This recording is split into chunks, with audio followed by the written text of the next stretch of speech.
बिस्मिल्लाहिर्रहमानिर्रहीम। अस्सलाम वालेकुम स्टूडेंट। आज हमारा चैप्टर नंबर 5 का 9 क्लास का लेक्चर है सिग्निफिकेंस ऑफ माइटोसिस। स्टूडेंट, सबसे पहले आपको वर्ड सिग्निफिकेंस का मतलब पता होना चाहिए कि सिग्निफिकेंस ऑफ माइटोसिस से मुराद क्या है। सिग्निफिकेंस ऑफ माइटोसिस से मुराद ये है कि अहमियत, कि माइटोसिस की क्या अहमियत है। अब किसी भी चीज़ की साइंस में अगर हम बात करें, अहमियत तब हो जाती है जब उससे हमें फ़ायदा मिल रहा हो, और अगर हमें उससे नुकसान मिल रहा हो तब भी वो अहम हो जाता है, क्योंकि उससे पहुंचने वाले नुकसान से बचने के लिए उसके बारे में जानना ज़रूरी हो जाता है, इसलिए वो चीज़ अहम हो जाती है। अब माइटोसिस जो है, माइटोसिस से हमें हमारी बॉडी के अंदर कई अहम काम भी हो रहे हैं जो कि हमारे लिए फ़ायदेमंद है, लिविंग ऑर्गेनिज्म में हो रहे हैं, और कुछ ऐसे इवेंट्स हो रहे हैं जो कि नुकसानदेह हैं और वो माइटोसिस की वजह से ही हो रहे हैं। यानी कि हम एक तरह से कह सकते हैं कि एडवांटेजेस और डिसएडवांटेजेस ऑफ माइटोसिस। अब स्टूडेंट्स, माइटोसिस जो है की इम्पोर्टेंस क्यों है? क्योंकि इसमें नंबर ऑफ क्रोमोसोम मेंटेन रहते हैं, और वो हम बात पिछले लेक्चर्स में पढ़ चुके हैं कि किस तरीके से नंबर ऑफ क्रोमोसोम को मेंटेन रखती है, कि एक सेल से 2 डॉटर सेल्स बनते हैं, और दोनों डॉटर सेल्स में जितने पेरेंट सेल के अंदर क्रोमोसोम्स होते हैं उतने ही डॉटर सेल्स के अंदर होते हैं। यानी कि नंबर ऑफ क्रोमोसोम मेंटेन रहते हैं। और ये क्यों ऐसा हुआ था? क्योंकि पेरेंट सेल पहले इंटरफेस से गुजरेगा और उसके बाद वो 2 डॉटर सेल में डिवाइड होगा। तो पेरेंट सेल पहले 92 अपने क्रोमोसोम करेगा, यानी कि डुप्लीकेट करेगा, और उसकी एक एक कॉपी दोनों में चली जाएगी। इस तरीके से पेरेंट सेल में जितने नंबर ऑफ क्रोमोसोम होंगे उतने ही डॉटर सेल्स के अंदर होंगे। अब स्टूडेंट्स, हमारी बॉडी के लिविंग ऑर्गेनिज्म के अंदर डिफरेंट इवेंट्स हैं जिनमें माइटोसिस होती है। उनमें first one development and growth है, सेल रिप्लेसमेंट है, रीजनरेशन है, और एसेक्सुअल रिप्रोडक्शन है। सबसे पहले हम डेवलपमेंट और ग्रोथ के बारे में पढ़ते हैं। बेटा, डेवलपमेंट और ग्रोथ क्या है? अगर उर्दू में मतलब देखा जाए तो उनका मतलब सेम ही निकलता है, लेकिन साइंटिफिकली हम डेवलपमेंट और ग्रोथ का मतलब ज़रा डिफरेंट लेते हैं। ये दोनों डिफरेंट टर्मिनोलॉजीज हैं। अगर मैं आपको आम अल्फाज में समझाऊं कि जब एक बच्चा पैदा नहीं हुआ होता, उसकी पैदाइश से पहले जो भी उसके अंदर चेंजेस आ रही हैं उसकी बॉडीज़ के अंदर, वो उसकी डेवलपमेंट है। और पैदाइश के बाद उसके अंदर जो चेंजेस आ रही हैं उसको हम ग्रोथ कहेंगे। देखिए स्टूडेंट्स, जब एक बेबी डेवलप हो रहा होता है बिफोर बर्थ, वो एक पूरा एक इंडिविजुअल बन जाता है। एक सेल से उसकी स्टार्ट होता है, 2 में, फिर 4, 4, 8, 16, 32 इस तरह बढ़ते रहते हैं, और डिफरेंट शेप्स बनने के बाद एक इंडिविजुअल, एक बेबी डेवलप होता है। अब यहाँ पे जो सेल्स बन रहे हैं ना, वो एक नई चीज़ बना रहे हैं, कोई चीज़ बन रही है अभी। जब एक बेबी बन गया है, उसके हाथ पाँव, उसके इंटरनल स्ट्रक्चर की बात करें, हार्ट, लंग्स वगैरह, ये हर चीज़ बन चुकी है। अब उनका सिर्फ साइज़ बढ़ना है, कोई नई से कोई चीज़ नहीं बनेगी। बस जो चीज़ बन चुकी है उसके साइज़ में जो है वो इजाफा होगा। ठीक है, इस चीज़ को हम ग्रोथ का नाम देते हैं, कि अब वो चीज़ सिर्फ उसका साइज़ वगैरह बढ़ रहा है, कोई नई सी चीज़ नहीं बन रही, सिर्फ साइज़ बढ़ रहा है। जबकि डेवलपमेंट में नई चीज़ बनती है, मसलन एक सेल से 2 सेल, 2, 4, 8, 16, फिर वो आहिस्ता आहिस्ता आहिस्ता स्ट्रक्चर्स डेवलप करते हैं। ठीक है, किस तरीके से एक गोश्त का लोथरा बनता है, फिर उससे डिफरेंट ऑर्गन्स बनते हैं, हड्डियाँ, गोश्त वगैरह, ये सब कुछ बच्चे का बनता है, और फाइनली उसका जो है सारे ऑर्गन्स जो है वो बन जाते हैं। और उसकी पैदाइश के बाद जो है, जो उसकी डेवलपमेंट हो रही है, उसको हम जो उसकी बढ़ोतरी हो रही है उसको हम ग्रोथ का नाम देंगे। अब स्टूडेंट की बात समझने वाली है ज़रा कि जब अभी हम मियोसिस का टॉपिक हमारा रहता है, इसलिए शायद आपको ये बात इतनी जल्दी समझना है। जो फीमेल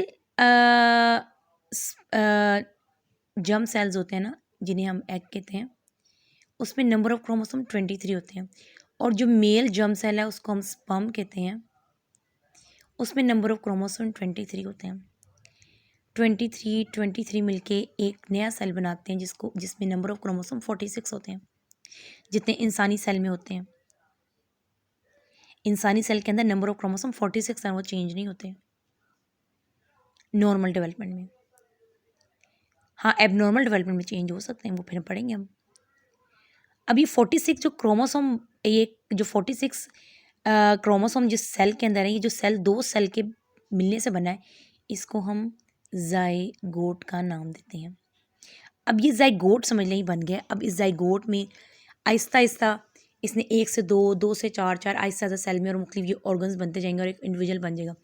अभी जो एक सेल 2 में और 2 से 4 में तब्दील हो रहा है, ये माइटोसिस की वजह से हो रहा है। देखिए, एक सेल बन गया, इसमें आधे क्रोमोसोम मदर से आए हैं, फादर से आए हैं, और आधे मदर से आए हैं। ये कॉपी बन गई। अब इस कॉपी की कॉपी बनानी है। मतलब एक टेस्ट, आपकी अकेडमी में एक टेस्ट कंपोज होता है, कंपोज हो गया, अब उसकी कॉपीज़ होंगी, हर बच्चे को दे दिया जाएगा। अब ये तो नहीं होगा ना कि हर बच्चे के लिए नहीं कंपोज होगी, नहीं, एक कंपोजिशन हो गई है, फिर बस उसकी सिर्फ कॉपीज़ होंगी। अब यहाँ पे भी सिर्फ कॉपीज़ हो रही हैं।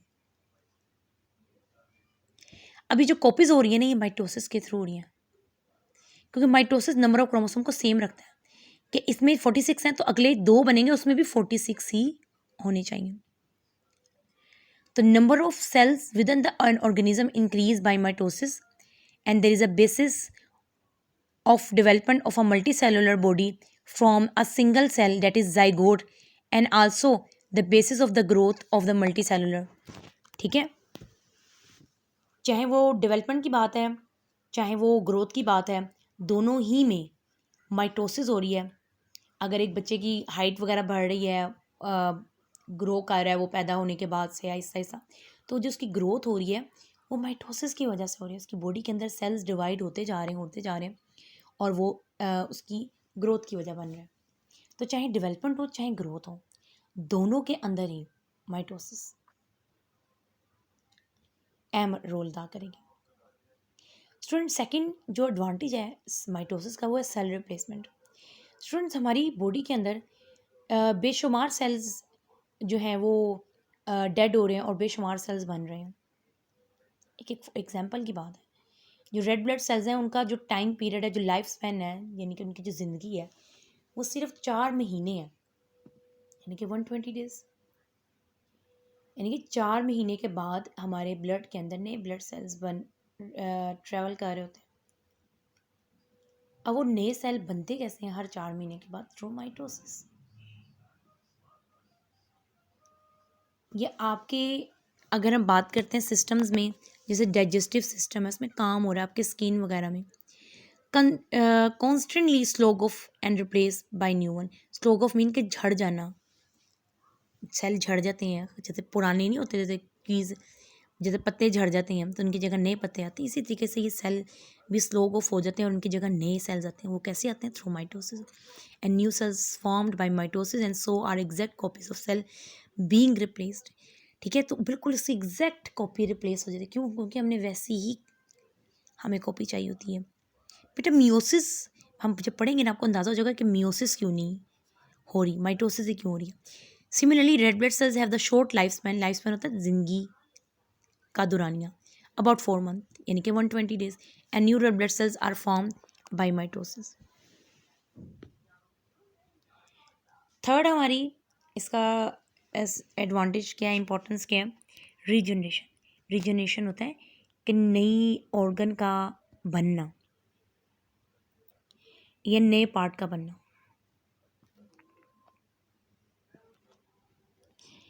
Some organism can regenerate parts of their body. The production of new cells is achieved by mitosis. For example, sea star regenerate its lost arm through mitosis. बेटा जो सी स्टार होती है ना, उसकी पूरी बॉडी के अंदर सिवाय ये जो पार्ट होता है ना, इस ये जो डिस्क है ये रीजनरेट नहीं होती, बाकी इसके आर्म रीजनरेट हो सकते हैं, इनके दोबारा बन सकते हैं। अब इसकी जो सेल जो रीजनरेट हो रहे हैं वो किसके थ्रू हो रहे हैं? माइटोसिस के थ्रू।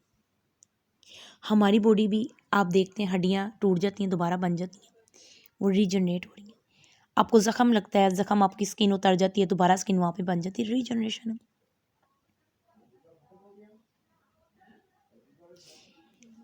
रीजनरेशन क्या है कि आप कह सकते हो कि फॉर्मेशन ऑफ लॉस्ट और रीगेन लॉस्ट और इंजर पार्ट। आप लिख सकते हैं the process of regain lost और इंजर पार्ट, या तो किसी वजह से आपसे खो गया या वो ज़ख्मी हो गया, तो वो जो प्रोसेस जिसके थ्रू आप ये अपना लॉस्ट पार्ट या इंजर्ड पार्ट को हासिल करते हैं उसको रीजनरेशन कहते हैं। तो मुख्तलिफ जानवरों में मुख्तलिफ पार्ट्स की रीजनरेशन है। अगर हम लिजर्ड की बात करते हैं तो उसकी सिर्फ जो टेल है उसके अंदर रीजनरेशन की सलाहियत है, पूरी बॉडी के अंदर ये नहीं कि उसका बाजू काट दिया तो वो दोबारा आ जाएगा। हाँ, उसकी अगर आप टेल काट देते हैं, दुम काट देते हैं तो वो दोबारा बन सकती है, क्योंकि उसमें रीजनरेशन की सलाहियत है।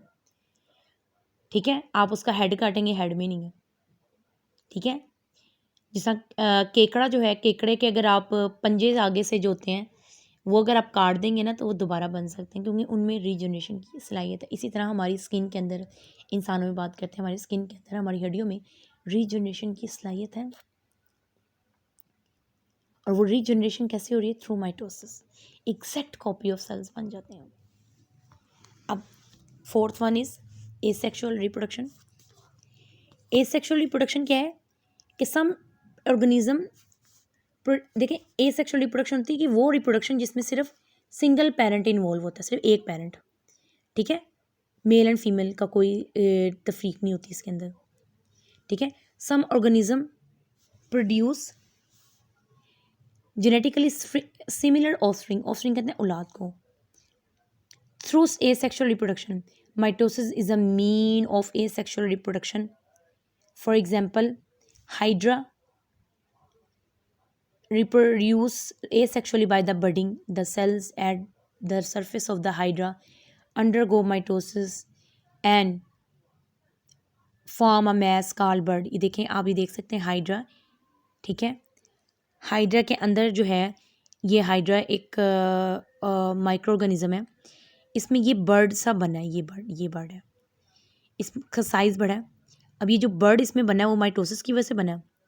बाद में ये यहाँ से कट हो जाएगा और ये अलग साइज़ में बढ़ना शुरू हो जाएगा और ये अलग से एक जो है ना इंडिविजुअल बन जाएगा। इसी तरीके से वेजिटेटिव प्रोपोगेशन प्लांट्स में, कि प्लांट जैसे ही बिल्कुल दूसरे प्लांट्स का बनना, ठीक है, वो वेजिटेटिव प्रोपोगेशन कहलाती है, वो भी एसेक्सुअल मीन की वजह से होती है।